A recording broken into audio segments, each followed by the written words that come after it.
Bonjour, vous écoutez le téléphone biblique. L'une des promesses les plus belles et les plus stimulantes que je trouve dans la Bible est celle-ci. Voici, je suis avec vous tous les jours jusqu'à la fin du monde. Matthieu 28, 20. Quand je lis tous les jours, je suis au comble de la joie. Cela veut dire que le Christ sera à nos côtés à chaque instant. Dieu n'a pas d'horaire. Nous avons accès au trône de la grâce à tout moment. Quelles que soient les circonstances, il promet d'être là. Quelle paix cette promesse ne devrait-elle pas nous apporter? Peu importe ce que tu vis aujourd'hui, il sera avec toi si tu réclames sa promesse. Sa présence constante à tes côtés est volontaire et lui procure de la joie. Il est là dans tes réussites et dans tes échecs, quand tu ris et quand tu pleures, dans la santé et dans la maladie.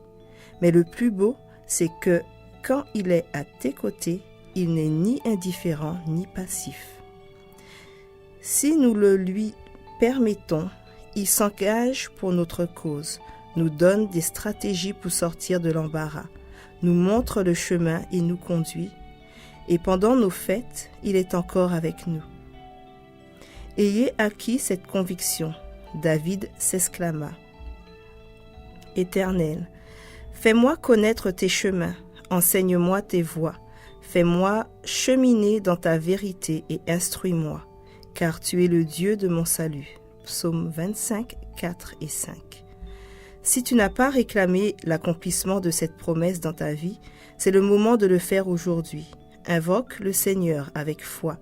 Approche-toi de son trône de grâce au moyen de la prière et adresse tes supplications.